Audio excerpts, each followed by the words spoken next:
When you hear the name William Morris, do you immediately picture those beautiful, intricate floral wallpapers? The truth is, the man behind those patterns was anything but one-dimensional.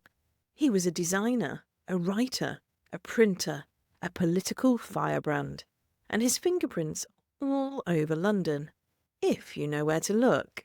In this explainer, we're going to follow Morris's London story, from his privileged roots in Walthamstow through the creative furnace of Bloomsbury to his riverside laboratory at Hammersmith, where his design experiments and radical politics collided.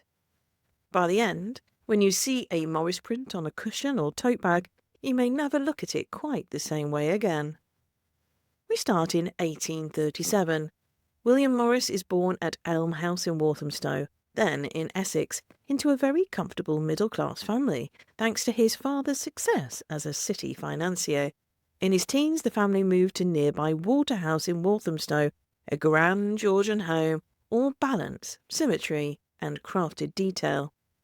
Today, that same building is the William Morris Gallery, home to the most comprehensive collection of his designs, books, and political material anywhere in the world. So even his teenage home has become a lens through which we remember the many sides of his life. Fast forward to the 1860s. London is roaring through the Industrial Revolution, churning out cheap, machine-made goods by the cartload. Morris looks around at the smoke, the clutter, and the shoddy mass production and decides to push back. In Bloomsbury, he helps found Morris, Marshall, Faulkner & Co., working with friends like Edward Burne-Jones and Dante Gabriel Rossetti to revive hand craftsmanship in everything from stained glass to textiles. Their work is so admired that they win major commissions, including interiors at St James's Palace and the Green Dining Room at what is now the V&A. By the 1870s, the firm becomes simply Morris & Co., and Morris is at the top of the design world. But he's also exhausted and increasingly restless. In 1878, he moves west to the Thames and leases a large Georgian house in Hammersmith, originally called The Retreat, which he renames Kelmscott House, after Kelmscott Manor, his country retreat on the upper Thames near Lechlade. From the front, it looks every inch the respectable riverside villa.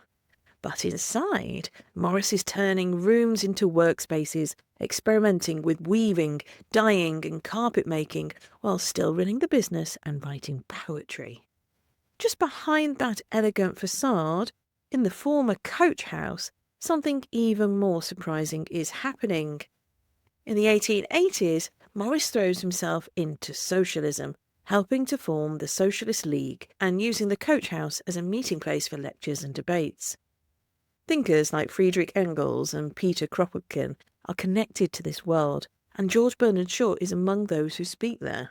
So Kelmscott becomes a hub for radical ideas as well as beautiful objects. Morris even takes his arguments onto the streets of London, speaking at open-air meetings and at times being arrested for his trouble.